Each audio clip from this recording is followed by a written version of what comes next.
This episode is brought to you in part by Audible.com. With more than 150,000 titles to choose from, there's something for everyone. You can listen to your favorite audiobooks on your iPhone, Android, Kindle, or MP3 device. And now, Audible is going to give you a 30-day free trial and a free audiobook download just for listening to this show. All you have to do is go to www.audibletrial.com/IRNerdivore and sign up today. That's www.audibletrial.com/IRNerdivore. One more time. That's www.audibletrial.com/IRNerdivore.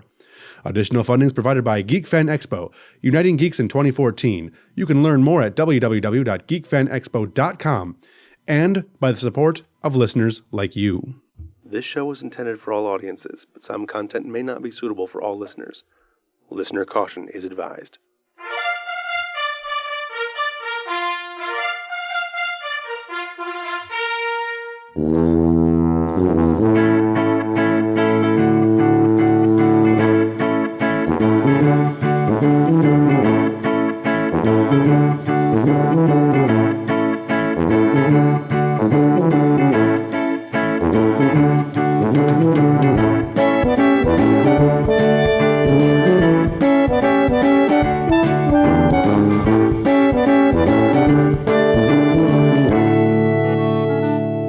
Hello and welcome to another rousing episode of The Quest. I'm your host, Dr. RPG Jeff Harvey, and you can follow me on Facebook and Twitter at IRNerdivore, or you can visit me on the web at www.irnerdivore.com. Thanks for hitting the download button and listening to our show. If you just happen to stumble upon us on the line, you can subscribe to our show on iTunes. Just search for IRNerdivore, and if you like what you hear, we would appreciate if you could leave us a good rating and check out our other shows. We've got 3 of them up now. We've got The Quest, we've got the Iron Nerdivore podcast, and we've got a brand new wrestling podcast for those of you who are into professional wrestling called the Dark Match Podcast. That's going to be a twice a month show, maybe a little bit less, a little bit hit or miss on that one. Anyway, this week we're going to talk a little bit about GMing your game. I have some tips, tricks, and suggestions for both the lazy GM and the over prepper. With any luck, you'll be able to learn a little something from the show, but since it's me talking, I wouldn't count on it. Anyways, I don't have anyone joining me this week for the people because people's schedules just didn't line up. So for the next, I don't know, however long it's going to take, you're going to be listening to me just blabbing into the microphone. And with any luck, I won't bore you too much. But before we get too deep in conversation today, I thought I would want to give you guys a heads up about a little bit of a format change that we're going to be doing with the show. The Quest is the second podcast I ever created. The first was a weekly podcast I did for a play-by-post wrestling RPG called the Virtual Championship Wrestling Federation, which I'm sure you guys have heard me talk about a couple times. Well, the EFED is long since gone. I wouldn't say long since, but it's now over. And I only did about 10 episodes of that show, but I learned a lot. And then when I came up with this show idea, I thought, hey, I can take some of the things I learned from that one, put them in this one, and see where we go. And I've learned a lot about doing podcasting from doing this show in the fairly short amount of time we've done this show. The relatively, few episodes, in about 6 months we've been doing the show, 6 to 8 months. And I think we're at, I don't know, I want to say we're at like 17 or 18 episodes. Less than 20 episodes is I think where we're at. Anyways, I've learned a lot over the course of doing this show and doing the 2 other shows that I'm doing. So The Quest, Iron Nerdivore, and Dark Match Podcast. And I've learned a lot of things that work and don't work as far as the shows are concerned. And some stuff that doesn't work for this show that does work for the other ones. And that's the news. Doing RPG news can be a lot of fun, but it's rarely anything worth listening to, and all too often we struggle to get anything worth reading anyways. So I'm going to go ahead and basically cut the news format from the show. We are still going to talk about important releases and big news updates, things like that, but we're not going to be doing it every show. It'll be more of a special circumstances kind of thing.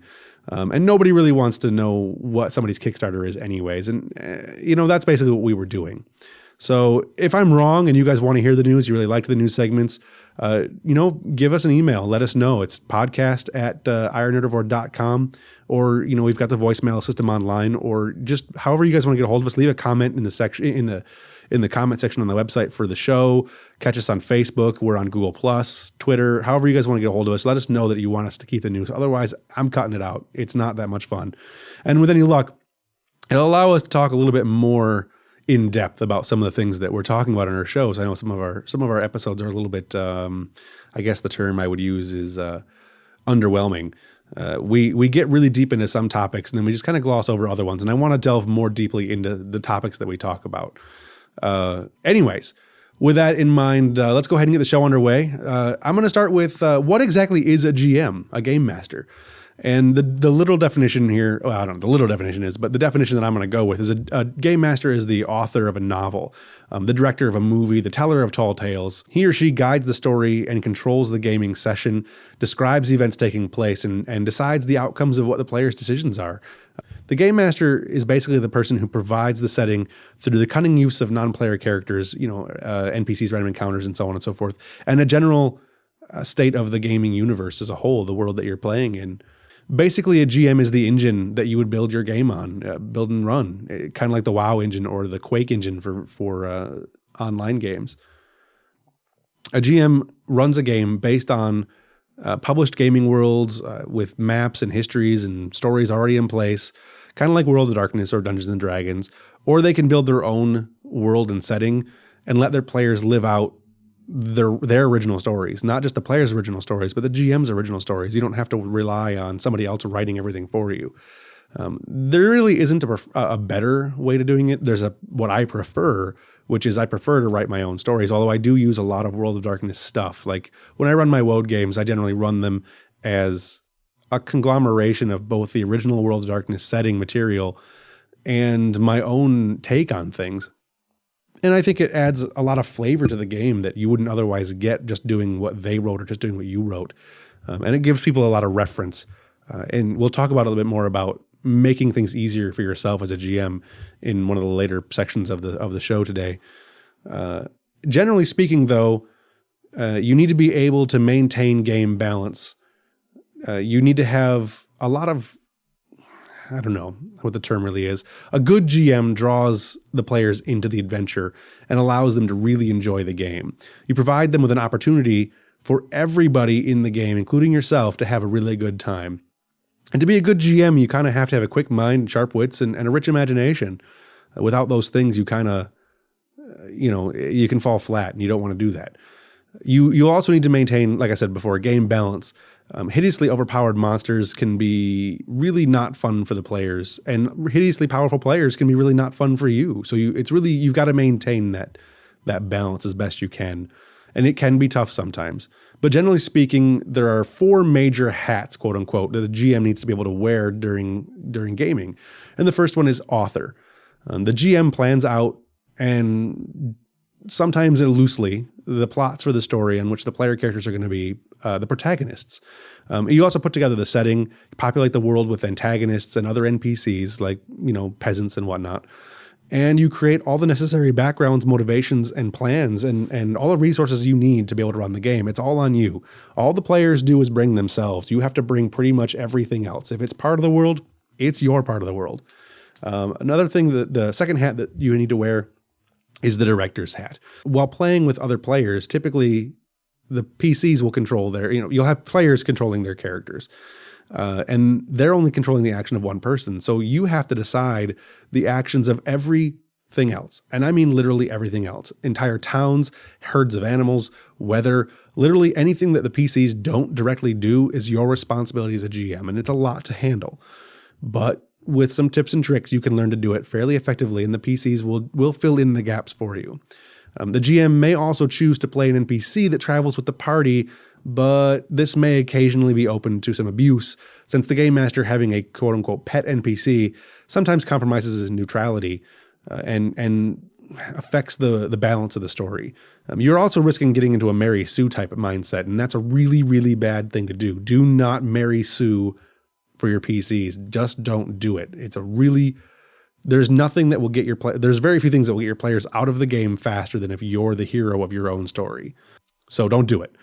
I don't recommend having a GM PC for anything more than a few short periods. If you need them for like a few adventures here or there, but as a long-term thing, I don't recommend doing it.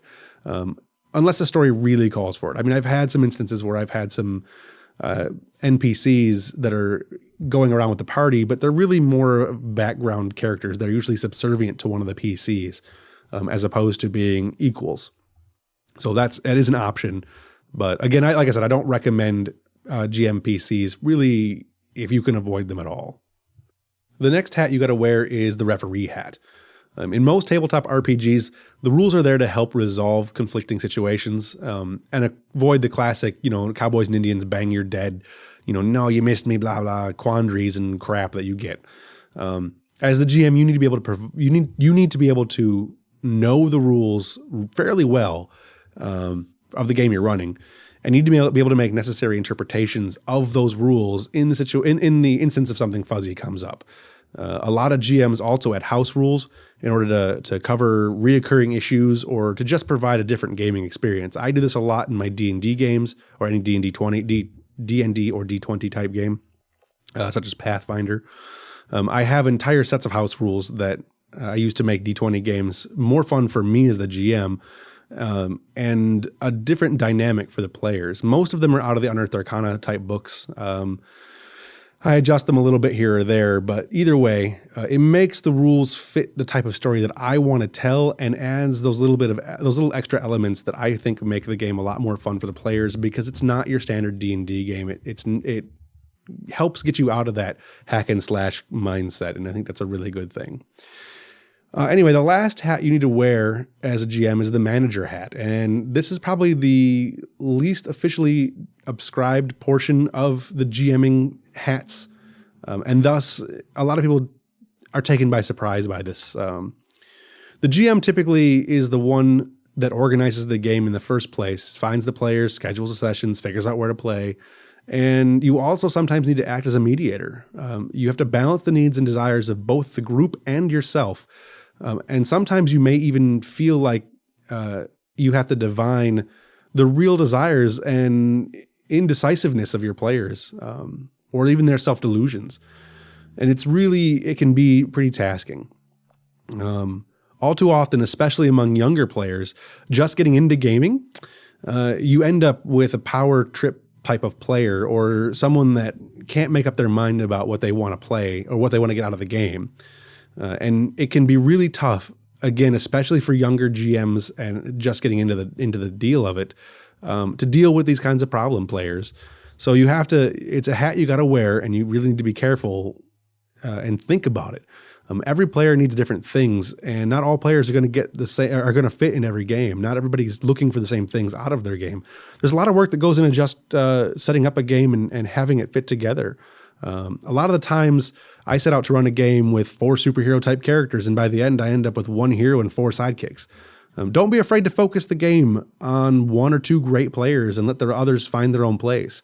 I mean, don't ignore them, but sometimes you run a game that just doesn't appeal to everybody, or maybe the characters just take a different direction than you would have normally expected. Which brings me to our next topic. And I know we're moving along pretty quick here, but before I get to the next topic, I need to pay a couple of bills here. So real quick, bear with me. If you're a geek and I know you are if you're listening to this show, then you need to check out Geek Fan Expo. Geek Fan Expo is an all-inclusive omni-geek fan experience, including programming from all walks of geekdom. We've designed the show experience around you, the Omni Geek. And together with you, we are trying to build the next generation of hotel conventions by bringing geeks of every type together to share in a truly inclusive social fan experience. Our interactive programming tracks focus on quality entertainment, high production value, and GFX is going to be featuring destination events like a 24-hour video gaming room provided by Dead State Pavilion, the guys who put on a fantastic show at YomaCon, and several other shows around the country. And we're also going to have the Gen Con Gaming Library. I know we've talked about that before, but it's one of the largest tabletop gaming libraries in the world. With over 1,500 titles, these guys put on an amazing amount of entertainment for your dollar. We're going to have topical discussion panels and workshops featuring local makers from the Detroit Makers Fair. We're going to have top shelf voice actors, authors, including Matthew Allen Thayer, Jim Hines. We're going to have some professional cosplayers, good shows. It's going to be fun. And of course, we're going to have some of the best vendors and artists and exhibitors and contests. And we're going to feature the brand new GFX Bubblegum Girls. More about that in a future episode. We're also going to talk about cosplayers and so much more. It's going to be a wonderful show. GFX is going to be held at the Doubletree Hotel in Dearborn, Michigan on September 5th, 6th, and 7th in 2014. Tickets are on sale now at www.geekfanexpo.com, and you can use promo code IRNerdivore and get 20% off of the already extremely low prices on tickets just for listening to this show. But hurry, get your tickets soon. Ticket prices are going up on May 3rd. May 3rd. We're also going to be at Penguicon at a Penguicon room party. So catch us at that room party. Have a great time there. Going to be lots of stuff to do. We're going to introduce you to the Bubblegum Girls there. You can get to meet Dr. RPG himself. You can meet my other co-host. It's going to be a good time. You can follow GFX on Facebook and Twitter at GeekFanExpo. Tell all your friends, tell random folks you meet on the street, climb tall buildings, shout it to the world, spread the word, and let's get GFX out and about. Let's make it a big success. I love to see you guys there. But before we get too much farther, I want to get back to, before we get too off a topic here, I'd like to get back to the show, but I need a drink. Oh, podcast for the working man, as Steve Austin says. Anyway, we're moving into more on the GM side of things. And there are two kinds of GMs, really, when you boil it down. There's the prepper GM and the winger GM. This is just what I call them. This is not any kind of official titles. But both have their ups and downs, and sometimes you may change up what type of GM you are depending on the story, the players, or even the commitment to the story that you're telling and how much you're really into it. Now, I'm not saying that one is better than the other, but I have been both kinds of GMs over the years, and I generally prefer and generally consider myself to be a quote-unquote winger GM. Some people call it the lazy GM method, and that's fair. I prefer to think of it as an on-the-fly GM as opposed to a lazy GM style of storytelling. But let's talk about the prepper GM before we get too much into the wingers. As a prepper GM, there are really four major things that you need to be able to handle. And there are more for the winger, but it can be, these four steps are really a lot more work. You can also often tell a much, much more compelling and direct story as a prep GM. And the key to it is that you really have to, step one, you have to plan. It can be very difficult at first, and it usually is the most important step to making a game really good.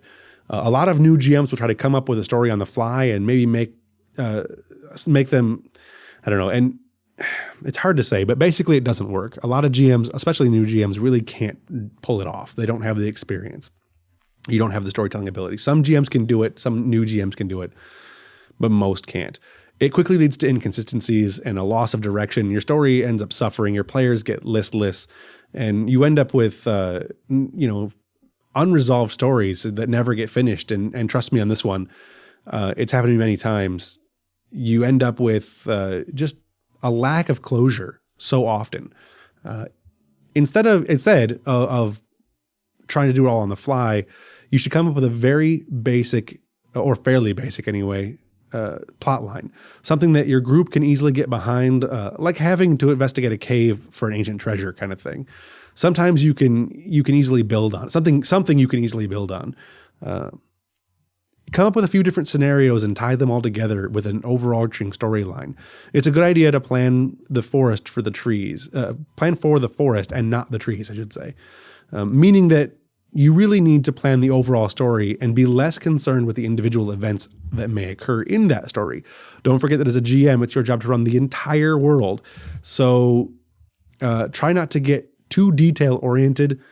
I know it can be hard. Write something that makes sense, but don't write yourself into a corner by having things so spelled out that your players really can't help but muck it up for you. And they will muck it up for you, which brings us to step 2. You need to be prepared to change the plan you wrote. No matter how good what you wrote is, there's an old saying, no plan survives first contact with the enemy. Players are by their very nature, extremely unpredictable. And no matter how well you plan out your scenario, I guarantee you your players will do something that you hadn't prepared for. Sometimes it can screw up your entire campaign, and with one flip of the die or one flip remark or a poor decision, a witty comeback, some kind of crazy die roll, whatever it is, you could screw up your entire campaign and be derailed, and you'll get frustrated and your players will get frustrated, and it'll just be disastrous. It's happened to me I'm actually currently there in the campaign I'm running, the Star Wars campaign I'm running. Taking a time off to rewrite some stuff and to make a few changes. I think it'll be a good show when we get back to it, but I think it'll be fun. Anyway, you can do a lot of prepping beforehand to mitigate some of this. You need to have a lot of prep in advance to be able to do this, though, because, like I said, no plan survives first contact with the enemy. So how do you plan for unexpected storytelling as a storyteller? For one thing, try to avoid linear plot structures. I know it can be hard to do, but rather than writing it so that Party A must go to Mordor, defeat Thoth-Amon, ride back to Waterdeep, and use the Triforce of Power to rescue Princess Peach, you can try floating a few floating objects. Sorry about that. I'm stumbling over my own thoughts here. Floating objectives are possible quests that your party is merely aware of, but they are under no compulsion to actually complete. By giving them several things to choose from, they can come and go as they please and do what they want to do. This allows you as a game master to not have to work quite as hard as keeping your players from straying too much, and it also gives your players, I should say, the greater illusion of free will. And it's very important that players have that illusion of free will, especially in this type of game. The more your player feels like they're making the choices, the more they feel like their character's real. And if you railroad the story too much, players begin to think that their characters are just avatars in a video game. And they can get that feeling from, video games. Using the illusionary sandbox approach, which is what I call this, you have the added benefit of being the GM having the option to drop one or two of these objectives, these floating objectives, on top of your players anytime they get too far off on a tangent or too far off of course, and they start really getting away from the story you want them to tell, and it'll help them get back on track. So step 3 is know your audience. And while in the end you are telling the story, you need to remember that this is an RPG, and RPGs are collaborative storytelling experiences. I can't stress that enough. And that means that to a certain extent, it's your job to pander just a little bit. Coming up with a complicated and intricate plot is all fine and dandy, but if your players don't like it, then they won't have any fun, and you won't have any fun either. If you love intrigue and investigation like I do, and you keep putting clue finding missions into your game over and over and over, don't be surprised when your hack and slash type characters get bored and don't want to play anymore.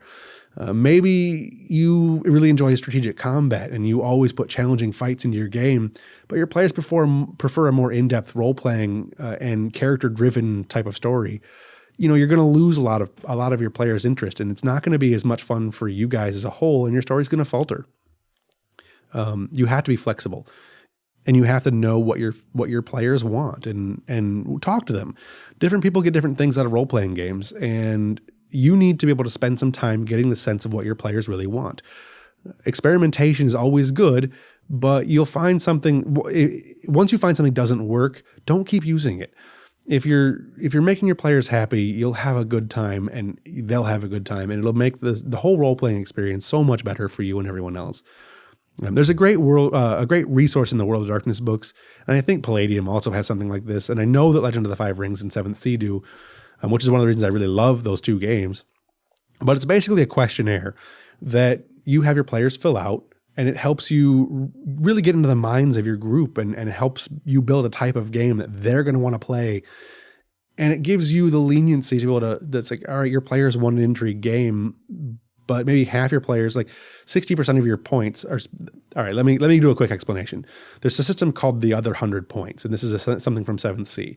In 7th Sea, you normally have 100 character points to create your character, and you go off and you build your PC. You have then what's called the other 100 points, and that is basically your GM gives you 100 points to divide amongst a number of things, like intrigue games or high adventure or pirating or, raping and pillaging, these different things that are games that he wants to run, stories he has ideas for. And you then rate those. You put points into them and you rank them. And then your GM adds it all up and figures out what the majority of the group wants as far as things go. And if you've got a 62 points in intrigue and mystery and 41 points in, high adventure and swashbuckling, then the GM knows that he's going to have to write his story in such a way as to include those two elements, because those are the two elements the players find the most fascinating. And as a GM, you put those on there, so you already had some ideas of what you were going to do. It's a really good method, and I recommend it for really any role-playing game you're going to do. D&D, L5R, West End Games, Star Wars, the new Star Wars systems, anything you can think of to do, any game you want to play, it's a really good method. And maybe I'll see if I can put some stuff on the show notes about that, but I really don't think I'm going to have the time this week. So it's something we'll talk about in a future episode as far as setting up your campaigns. I'm going to have some brand new GMs on, and I'm going to talk to them about the ways they're running their games and see if they've taken some suggestions that we've used and see if they would like these kind of things. And we'll talk more about the 100 points in that episode. But lastly, our fourth step, and this is an extremely important step. You need to stay in charge. No matter how good of a relationship you may have with your players, there's probably going to be a time when they're going to disagree with y'all. And more likely, someone will have a problem with the way you handled an in-game incident. And it can be a tough decision as to what the right thing to do is in these instances. The short answer is always you're right. No matter what the incident is, the short answer is you're right. It's ultimately your story, and you have the final say over really anything that happens in-game and all in-game disputes. And thus, no matter what the rules say, you are the one who has to decide what goes down in your game. Remember that the more often than not, you're the person that can see the forest for the trees, going back to that. And the players just can't see the big picture. And so they're not really going to know what's best for the overall story, whereas you might, or you should know what's best for the overall story. Just remember not to abuse this privilege. It can be really, really crushing to your players to constantly belittle them and not belittle them, but to constantly deny them. Keep in mind that you need to be fair and respectful to your players as much as you possibly can. If you want to keep your players in the group, they need to feel like they're a part of the group. It's extremely important. This is a big problem in LARPs. And I know a lot of GMs in LARPs who really abuse their power because they think it's the only way to get by and to get their vision told. It's not about you. Even as the GM who is this kind of the prepper GM, the controlling GM, the story really isn't about you. It's about the players experiencing the story you want to tell and you experiencing the story they're telling with your help, which we'll get more into that in a little bit. And again, like I said, this show is going really fast, and I know that I'm doing a little bit too much of these advertisements, but in future episodes, I'll have longer gaps between them, and I know I'll talk a little bit slower so people can understand me a little better. But I need to pay some more bills, and I need to take care of a little break because the lights here are getting dim, and that means that those bills got to get paid. So before we go any further, let's take a quick minute to talk a little bit about how you can help us out. If you like what you hear in the show and you really want to support the show, and I really hope you do, you can go to irnerdivore.com and click on the Amazon banner at the top of the page. It'll take you right to the same old Amazon.com, lets you shop just like you normally would. The only difference is that you buy something, Amazon gives a little love back to us so that we can be all Tom Bodette on you here and keep the lights on for you. So those of you who don't get the Hotel 6 reference, that's what it is. Hotel 6 commercials. Tom Bodette. I love Tom Bodette. Anyway, you get all the same great stuff you were going to buy, and you help us keep the show going at the same time. It's a win-win situation, and I can bring you this mediocre quality podcasting every week, just like I haven't been doing so far. I know we missed a week last week. Anyway, no, I'm not saying you need to go out and buy anything right now. We don't need you to do that, but if you could just click on the banner, bookmark it as your Amazon.com landing page, your homepage for Amazon.com, then anytime you do go shopping at Amazon.com, you'll get us the money and it'll be happy for us and happy for you. Everything will be great. And it's just that easy. So, all right, let's get back to what we came here to do. I know I'm doing all the advertisements, but you got to keep those guys happy too. Prepper GMs sometimes spend hours and hours and countless hours. I mean, I can't express how many hours some GMs spend doing crafting their stories. And the effect is often a really, really awesome set of scenarios and story elements that your players will never, ever see. You can railroad them. It's always an option. But more often than not, the GM just has to scrap the work they did and start over. Throw your hands up in the air and walk away from it. The hardest part about being a prepper GM is the amazing stories you're never going to tell. It really can devastate the work ethic of even some of the best GMs. I know it really crushes me sometimes when I put that much work into a game and the players just ignore everything that I've done. My WOD game was like that. And my WOD game I was able to salvage, but There's a lot of games I've run in the past that have been prep heavy stories, really in-depth, soul-searching type of stories that the players just totally missed. And I felt like I failed as a GM, and it's really hard to deal with. And I know this happens in LARPs as well. This is something that almost always leads to major burnout in your GM. And it really doesn't take very long to get that burnout.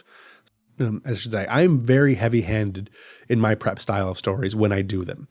But I have also had to learn over the years that may not be the best way to tell stories that everyone can enjoy. It works in that style, but it does lack a certain type of real freedom. So for me, the real joy of GMing comes when I run winger style games. And I know we talked about that before, winger style games. People call it lazy GMing, and that's fine. I can live with that. It's really hard on me to write these super awesome, intricate stories that the players are going to miss anyway. So I've done the carefully crafted thing. And like I said, sometimes I find myself overwriting, but frankly, I generally don't bother to invest that kind of time anymore. And I have way more fun as a GM. So players don't generally need things to be all that deep. Intricate plots are great, but if you write up too much, the players will get lost in it. You don't need to try and impress the players with your storytelling. With your story crafting. You just need to have a little bit of faith in your ability to run a game off the cuff. And I know it's a hard thing to do, hard thing to have the faith anyway, but running the games really isn't as hard as people make it out to be sometimes. I get that coming to a table with nothing more than a handful of NPCs and some vague ideas of what you want to do, and staring at 3 or 4 people across the table from you who are expecting you to entertain them can make you feel like you're about to go over Niagara Falls in a barrel or walk a tightrope without a net. But it's a completely unjustified fear. And I'm gonna give you some tips on how to mitigate that a little bit. Sure, you may need a little bit more wit, a dash more cunning, and a distinct acumen for bullshit. That's my PG-13 section of the show. But otherwise, all you really need to do is just have a little bit of prep and, a few tips and tricks, and you can really do a pretty good game off the cuff. It's just a lot less writing and a lot more flexibility. So step 1 is the campaign idea. Just like I talked about before, you need to have a basic premise of your campaign. There's a temptation to write way too much and get loads and loads of history and backstory that will make your players' eyes glaze over, and you'll be all excited. You wrote the World of Warhammer backstories, and you've got 17 books with 100 pages each about what your game is going to be about and how this race works. And a lot of times that's just gonna, I don't know. A lot of times the goal is your goal you're doing here is trying to make your campaign world and things seem more real and make it more detailed so the players can melt into your setting. The problem is that nothing will make your players feel more disconnected from your setting. And I mean, nothing will make them feel more disconnected from the setting and from their characters than the feeling that they're completely alien. They will have no hooks and nothing to relate to in the setting. And that's really counterproductive for you. So you write all this stuff and the players just can't get into it because it's just too much to absorb. They don't have the time for it. You can write Wheel of Time and it's great, but unless your players have read, unless they want to read a novelization and then play in that novelization, you're going too far. It's not a good role-playing setting.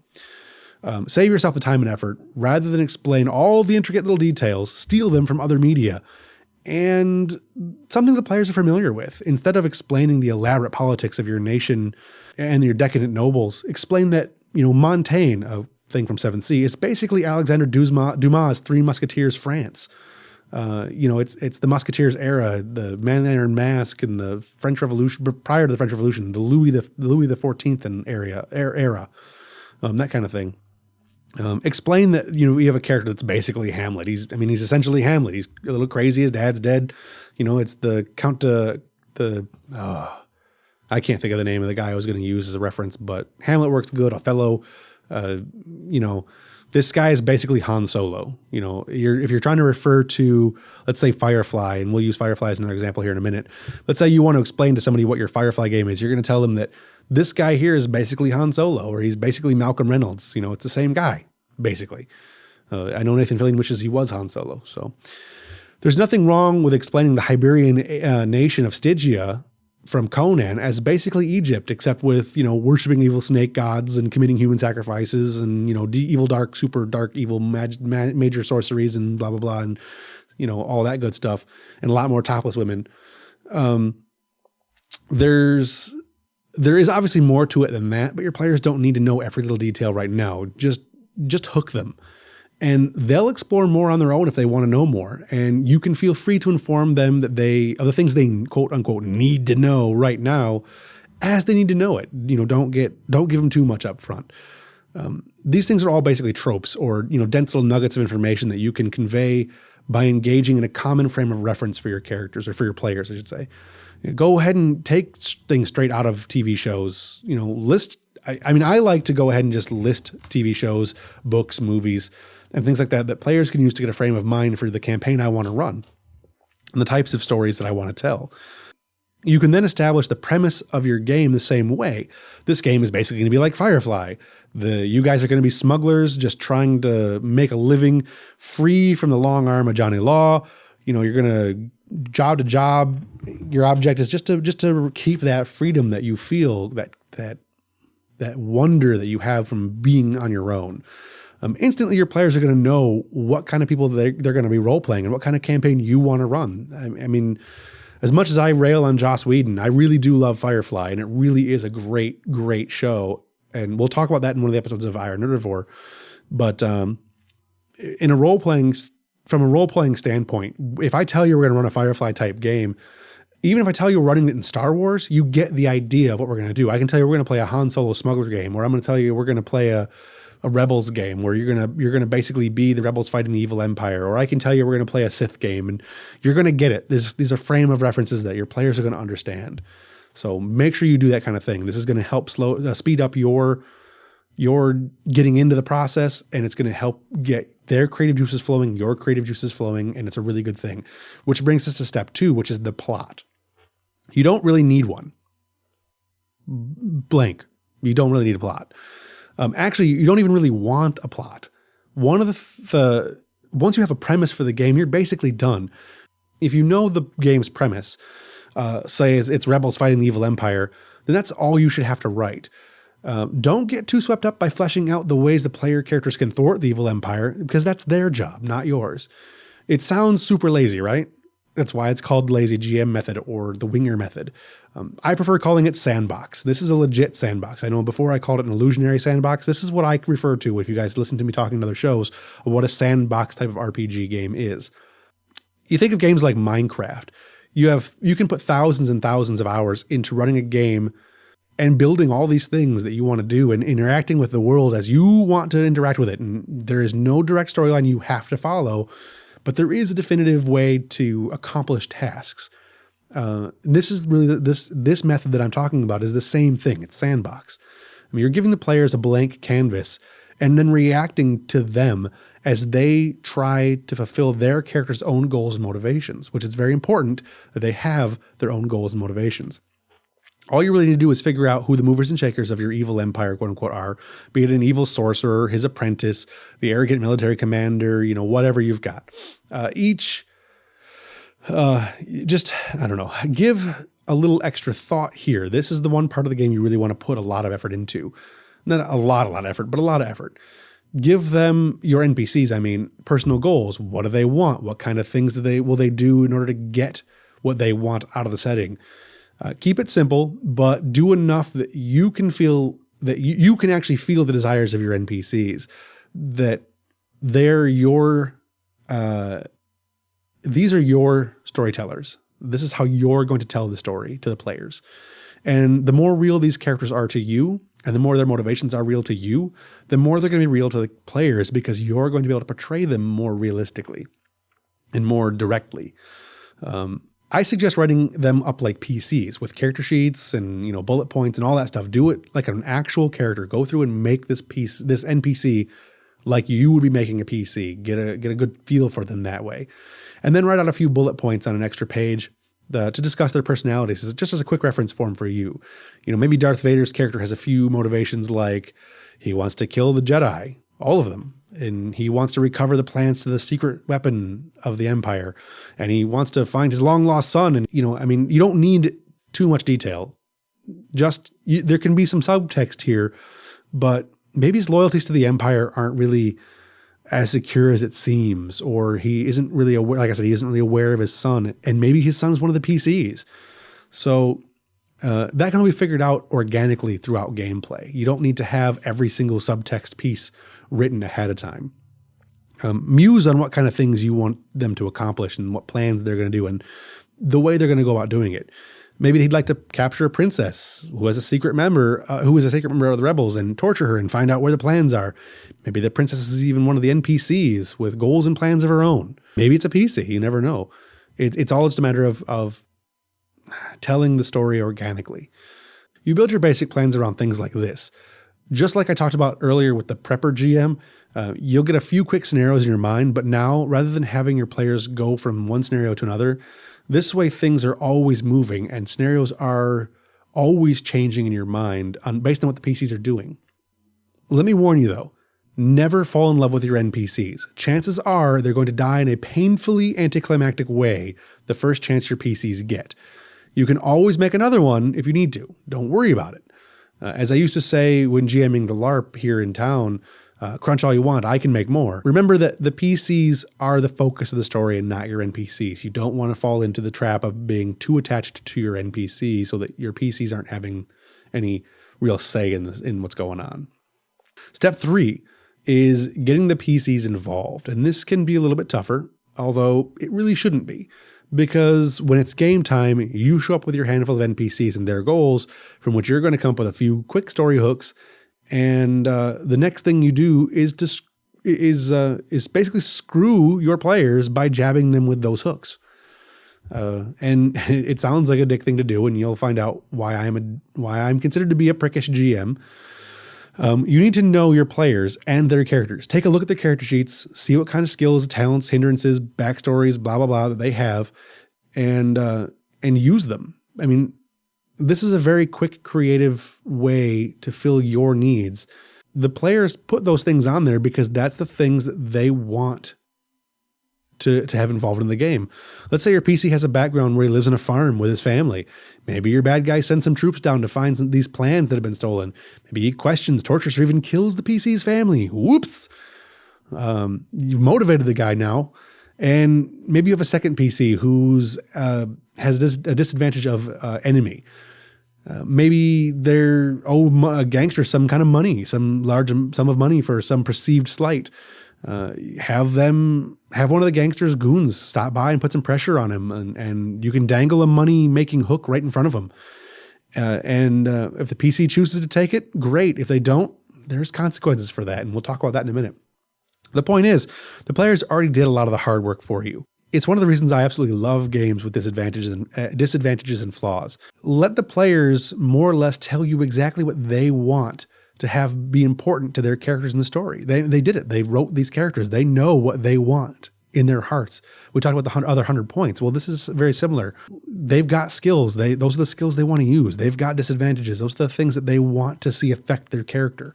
All you have to do is have your NPCs twist, abuse, and otherwise stomp all of those things, crush them, find their advantages and hurt them and use their disadvantages against them. You get to leave a big, fat, bloody footprint all over your players' characters' hopes, dreams, loved ones, possessions, everything. Then just sit back and enjoy the show. I once read a book by, I don't know if it was a full book or it was just a line from somewhere, but I think it was by John Wick. And it was one of the guiding lights of my GMing career. Even though I had been already doing these things beforehand, it was one of those things that quantified really the way I ran my games. Players want their characters to be beaten, kicked, stomped on, slashed, torn, burned, battered, bruised, dragged within an inch of their lives. And they'll love every single second of it if they get to win in the end. Even if they don't win, if they get the opportunity to win, like really get the opportunity, and then it's on them to win, they're going to love it. And it's going to be some of the best RPG storytelling you're ever going to have. Believe me, this is one of those things it's just a fact. But what if the players don't really bite on any of your player hooks? on your plot hooks, I should say. That's okay. They don't really have to. But just because the PCs don't want to do anything with what you've written doesn't mean your NPCs need to just sit around and do nothing with their thumbs up their bums all day. Let the consequences of inaction catch up to the players. If the PCs are sitting around by a fire pit in town and hear tell of a wizard nearby building an army of mindless automatons and they decide to do nothing about it, then they don't have any room to bitch when they have to fight their way out of the same town through a horde of, baddies, or when their stuff all gets destroyed when the evil wizard orders the town put to the torch. Nothing motivates players quite like destroying or taking away all their stuff. I've had entire 4 or 5 gaming sessions in a row that took place in Conan just because I took their cart full of goodies that they've been pilfering for the last however many gaming sessions. Made them really mad. All the while, as you're planning all these consequences, you can keep presenting the PCs with brand new hooks that they haven't seen yet. As the story ideas come to you, you can give the players a choice of what elements of the game they want to follow. Let them be proactive and come up with their own story hooks. They'll talk about them, and then your players are extremely creative people, or at least they should be if they're playing RPGs. And you can use that creativity. The key is to keep your world in a constant state of motion. Eventually, your players will learn that while they can impact the world is not just sitting around waiting for them to interact with it. It's not an MMO where there's a point of contact that stands there with a yellow giant exclamation point above their head until someone clicks on it. It's a living, breathing world with powerful people doing powerful things that might well destroy the things the PCs hold important. Of course, this does mean that the players actually have to write real characters and not just a conglomeration of faded, penciled-in stats on a piece of Cheetos-stained paper. Once again, the characters questionnaire is a great big help here. Take advantage of every gaming session, take advantage of a single gaming session, or 2 if you have to sit with your players and talk to them about their characters. Don't just hand them the questionnaire and fill it out. Ask them the questions out loud in an open dialogue with your players and get them really thinking about the characters they're going to play. It also helps you think about the things that you want to do to these characters they're going to play. It's a great way to kill a few days while you come up with a few new waves, the first few waves of hooks as well. So, don't hesitate to really abuse the player's trust, which we'll talk about again in a second. Don't be afraid to steal ideas from elsewhere too. Adventure modules might seem too linear, given that there's really a lot of work in, reading the whole things and setting them up and rolling them out and everything else, especially when your players are going to go off the rails anyways. But sometimes, just sometimes, it may be exactly what your PCs need if they decide to go sneak into the dungeon of an evil overlord. It's already there. Why reinvent the wheel when you can just use a pre-made adventure and change a few things out here or there? You don't have to read it really, just use the map. Anyway, that'll bring us to step number 4, which is keep the ball rolling. This is extremely important. This is the number 1 factor in this type of GMing. The greatest thing about this whole process is that you never need to write an adventure. You don't need to prep the scenario. You don't need to start up the train engine and get everyone on board the railroad. All you have to do is kick the crap out of the things that your PCs care about. Promised. Figure out what they like, burn down what they like. It's the way to do it. More than that, once your PCs get rolling, all you need to do is react to them, which is the best part. But it's not all cupcakes and peach schnapps in the Prick GM celebratory party room. What do you do when the PCs can't decide what course of action to take, or when they disagree about how to proceed? Easy. Do almost anything. Put the pressure on the PCs. It doesn't really matter what you do, just as long as it stirs the pot. It doesn't even need to make sense. I guarantee the players will make sense out of it. Guaranteed. Just do something that to push the players into making a decision and taking action. Anything else, anything you do is going to be fine. Just get them moving and the story will follow. This is the same thing that basically a prepper GM would do, kind of. The prepper GM has the hook or scenario ready to go that they just drop in on the players for a moment, at a moment's notice, and gets them back on track. Well, the winger model of GMing, you're just pushing them into deciding to go do something. It doesn't really matter what they do as long as they do anything. You can react to what they do. If they choose to do nothing, there should also be consequences for that inaction. You're basically punishing the characters for their impotence. Negative reinforcement really does work in this kind of game. Maybe Minas Tirith has the forces to drive the Orc Horde back. Maybe they don't. The PCs can change the tide of battle either way by the choices they make. If they decide they want to abandon the city to its doom, let them. If they want to go try to negotiate with Sauron or even join him, let them. If they want to get in the middle of the front of the battle and start fighting and try to make the big push to save Minas Tirith, let them. Whatever they decide to do, move with it. The biggest difference between a winger GM and a prepper GM is that as a winger GM, it's really not your story. It's really, really not your story. This is the PC story. You're just giving the players a sandbox to play in. You've created a world full of NPCs that demand stories happen. Make them make the stories happen. What those stories are about and how it ends, it's really not in your hands. It's really about what the players do and how you react to the story elements. You're the Matrix fighting back against Neo, basically. Step 5 is ending the campaign. So obviously, this can result in a never-ending campaign. This style of GMing can result in a never-ending campaign that fades into obscurity as people's lives change, and you run the risk of unresolved endings and a paralyzing lack of closure, just like you do in the other type of games. This is always a fear you're going to run into in GMing, and believe me, it's legit. There will come a time when you start losing sight of the world that you're running. And regardless of the size and scope of the sandbox, sooner or later, it gets dark and the kiddies get tired and don't want to play anymore. So it's time to put your campaign to bed.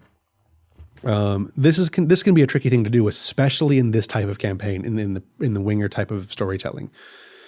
Without a substantive plot to drive the story anywhere, it's hard to know exactly what the story is supposed to be when it ends. I mean, what story were you trying to tell?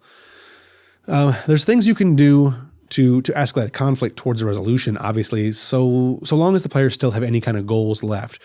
The secret to GMing this sort of style of game is to really kind of start from the end of the game. Move your players. You kind of need to know what kind of end of game you want in the long run. You don't need a whole plot, but you need to know what you kind of want the game to be when you end. And you can direct your players towards that end through the various interactions that you do. You can drop a little hint here or there and get PCs to follow the story. And with the right amount of pressure applied at the right times, you can really do a lot to get your players where you want them in the end without railroading them and without having to write tons and tons of copy that they have to go through.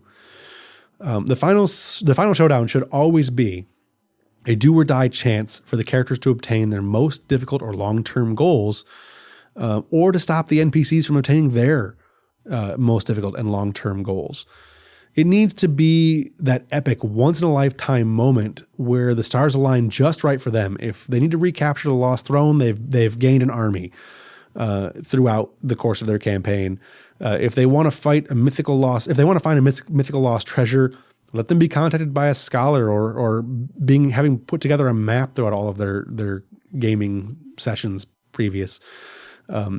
You should be guiding them through the story that allows them to finally reach their final goal, their fondest dream. And in the end, I am a firm believer of this. Set them up to succeed. Don't give them too much of an advantage, but set them up to succeed, because like I said, the players want to be beaten until near death as long as they win, but let the dice fall where they may. There are some things about this type of GMing, including a safety net. I mean, we talk about a little bit that one of the things that confuses people and really makes people not want to do a winger style of GMing is they don't feel like there's a safety net. At least if you write all this stuff, you have a safety net to fall back on. You don't need a bunch of elaborate notes, intricate plots, and fancy story ideas, though, because you have your players. I mean, seriously here. This is the very best and most overlooked resource a GM can ever have. Generally, you have at least 3 to 4 players who are extremely, imaginative and have extremely good creative imaginations sitting around the table with you. And they're just brimming with ideas. So use those ideas. Trust your players to come up with their own plans, plots, resources, everything. Trust them to plug the holes in the plot that you left. And there will be a lot of plot holes, especially in this style of GMing. Get them talking around the table at the end of every gaming session and find out what they think is going on. If they have a better idea than what you have written, or if you didn't have an idea and you like the idea they've given, use it. My single greatest talent as a GM has always been my ability to listen to what someone else is enjoying and listen to what they think and listen to their creativity and then twist it just enough. They don't really know what's coming next, even though they really think they know what's coming next. The story is going exactly the way they want it to.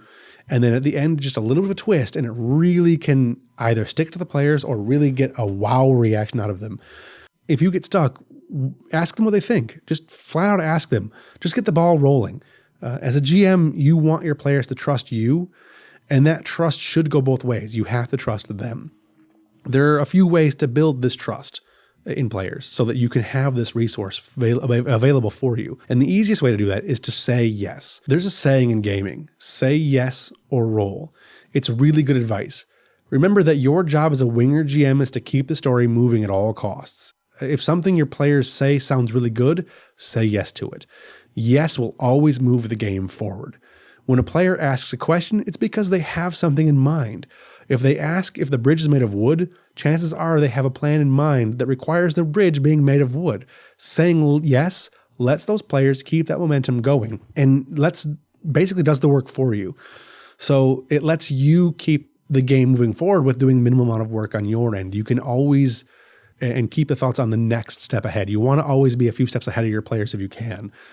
And saying yes is a good way to help you keep focusing on other things and let them do stuff. Plus, you never know. They might come up with a really awesome thing that changes what you want to do, and you get to roll with it and tell an even better story than you originally had planned. Most of the times, that is exactly what happens. Rolling the dice is what you do when both yes and no could move the story forward. If the answer is kind of arbitrary and either one is good for the story, just let the players roll for it. Put the power in the players' hands and let them feel like they're making the decision. If the decision is basically arbitrary anyways, and it doesn't really matter how it comes out, use game mechanics. If they're there and available, let the players use them. Let the PCs make a skill or attribute check that can succeed in making the yes and a failure is a no. If the dice fail, let them. I mean, that's the way it goes. That is the dynamics of role playing. And it really helps you tell a more believable story because sometimes the PCs just don't succeed in everything. Sometimes the Millennium Falcon's hyperdrive just wasn't fixed. And the players have to deal with the consequences of those rolls.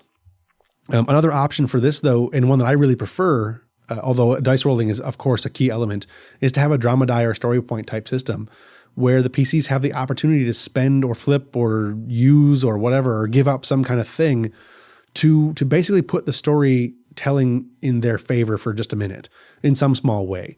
It feels less arbitrary and gives them gives the players a sense that they actually want to take those creative steps to do more and not just play in your sandbox, but build their own sandcastles. It can be a really good thing, especially in games like Seventh Sea has the drama dice. L5R has the void points, and I use void points nothing like what void points are supposed to be used. The Conan game by Mongoose Publishing has fate points. Star Wars has forced and destiny points and these kind of things. And these are elements that are there to help the players be creative, and their creativity helps you tell a better story. Use these things. If you don't have them in your game, your D&D game doesn't have a place for it, find it. Get some M&Ms and use those. A player does some really good role playing, don't give them extra experience points, give them M&Ms. They can either eat the M&Ms, which everyone likes eating M&Ms, or they can give the M&Ms back to the GM, and the GM gets to eat the M&Ms, and the player gets to tell a little bit better story. They get to put their own little twist on the things that are going on. It's really a lot of fun, and it can really make the game more interactive and more collaborative, which is, of course, what we're all here to do. Also, you can let players play NPCs. There's nothing wrong with this. As the GM, most of your time is spent playing NPCs, either role-playing or rolling dice, and you're going to roll way more dice than the PCs ever do. Give a player that isn't in the scene a chance to play an NPC for you. It's really good. It gets someone that is otherwise not in that scene something to do, and it gives you a chance to get more story out without having to think it up. You never know what the other person's going to say. This other PC is going to say, who's now NPCing for you.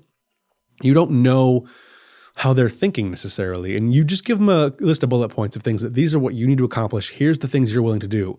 And you can always have them roll for their minions too. Why not? Let them run the whole combat with their little group of 10 or 15 minions or 5 or 10 minions or whatever it is.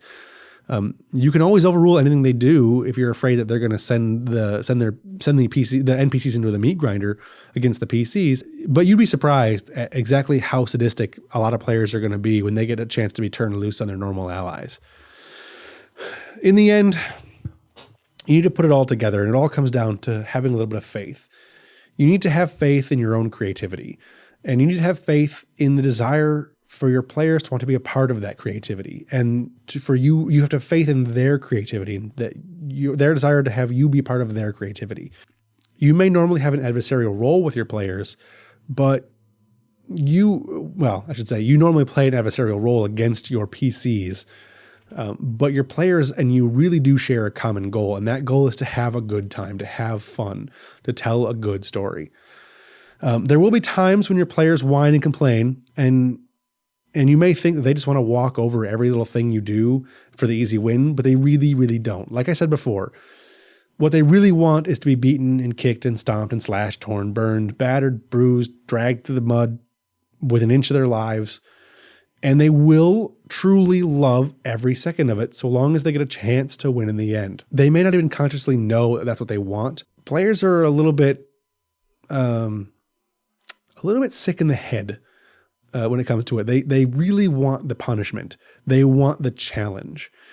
If you take nothing else away from this entire episode of the podcast, and it's a good likely chance that you won't, make a great, big, huge show of trying to break the PCs. But they know that, and they have an immeasurable faith in the end, you're going to give them that chance to win, and you have to do it. You must give them that opportunity. It's all about collaborative storytelling. You will get as much, if not more, out of a well-run game than your players ever will. Help the players help you tell the story they want to play. Secretly, they know they want to be almost broken, whether they admit it or not. And secretly, you really want those players to win, whether you're willing to admit that or not. You don't want your players to be miserable. You want them to have that opportunity to really come away with the victory. I mean, we want to beat the crap out of John McClane in Die Hard, but in the end, we know he kills Hans. He's got to, otherwise, what's the point? Neither of you will ever really let the other see behind the curtain, as it were, but you both know the unspoken rule of the dice. RPGs are a partnership. Without the GM, there is no story. Without the players, there is no story. The players know that they're going to be made to suffer, and that in the end, you're going to allow them that opportunity to win.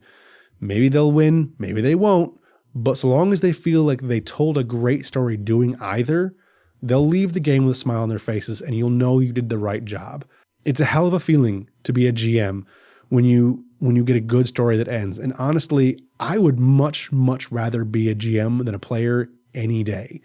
The satisfaction I get from seeing 4, 5, 6, 3, 20, 150, depending on the LARPs, seeing those people have a good time with a story you told and with a story you both told, but they're going to thank you for it. I mean, it's really kind of self-gratifying, and maybe it's a little egotistical. That's why we GM. We're egotists. We want to make sure that we control what's going on.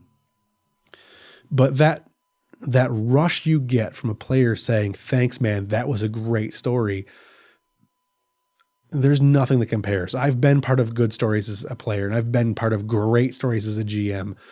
And I tell you what, I wouldn't trade my GMing moments I wouldn't trade one of my GM moments for 1,000 great player moments. I wouldn't do it. And it's why I think I keep coming back to running games. And I think it's one of the reasons why my other podcasting hosts don't have a lot of experience with GMing, is I kind of hog the experience to myself. And maybe I shouldn't do that, but as long as they're having fun with the stories I'm telling and I'm having fun telling the stories, there is no reason not to keep doing it. Everyone's having fun. And I encourage everyone to get a chance to role play and get a really good chance to GM, like really go out of your way to try to run a great story. You might fail, but you know what? Your players will forgive you. In the end, the truest safety net you'll ever have in GMing is that your players want to have fun, and they're going to forgive you for not having for maybe not being the best storyteller, because they know they're not the best storytellers. And I've made a lot of mistakes as a GM over the years, and I've made a lot of successes. I can't really emphasize how great it is to be a GM. And it's something we're going to talk about more in future episodes, but we're getting pretty close to the end of this show, and I'm going to go ahead and wrap things up now. I want to say that I want to bring you guys the best possible show every week, and I need you to hear back from me to do that. Give me your feedback. Give me your thoughts about anything that we talked about in this episode or a previous episode, or any show ideas that you want us to talk about in the future, anything you want to hear us talk about, any rants you have about anything I got wrong, ways I can make the show better. Give me your feedback. I relish in hearing back from you guys. Just like when I'm running a game as a GM, I want the feedback from my players. I'm running this podcast for you guys. I really want to hear back from you guys and what you like, and I'll adjust the podcast to be more what you guys want out of it. If you want more depth, I'll bring you more depth. You want more psychology of gaming, I'll bring you more psychology of gaming. You want more fluff pieces and talking about Kickstarter, I'll do that for you. This podcast is about you guys. So you can leave me a voicemail online, just going to irnerdivore.com and clicking on the icon to the right side of your screen, record the message. I think you can record up to 3 minutes. I'll listen to it. I promise I'll listen to it. And if it's a good one, I might even put it if it sounds good and it's a good point, I'll even put it on the podcast for the rest of our listeners to listen to right here in the show. And I'll answer whatever questions you guys have right here on the show. I really want to add a listener feedback section to the show. And I've had a few feedback pieces here or there that I could bring on. And I get a couple more and I'll actually do it. I'll have maybe I'll do a whole feedback episode. You guys can email your questions and comments and concerns, complaints, whatever you got, to podcast@irnerdivore.com, and I will personally read every single email. I may not respond to all of them because I get a lot of emails every day, but if we got some good ones, I will put them on the show and I will talk about them. I will read them. Don't forget to tell 2 friends about this show. Have them tell 2 friends, and have them tell their 2 friends and their 2 friends, and so on and so forth on down the road, and help us get the word about this show and really all of the IR Nerdivore podcast network shows out there. Go visit the IR Nerdivore website. We're looking for more writers. Feel free to come down and write for me. I appreciate anything you guys can give. I want to make it all a big success, and I want it to be revolving around the fans. And on that note, that should about do it for me here in the Wandering Pod Studios. On behalf of myself, my cat, my dog, everyone here in the studio with me tonight, so long and thanks for all the fish. Baby, please don't go. Baby, please don't go. Baby, please don't go back to New Orleans. You know it hurts me so. Baby, I'm way down here. You know I'm way down here. Babe, I'm way down here in a rolling fog, baby.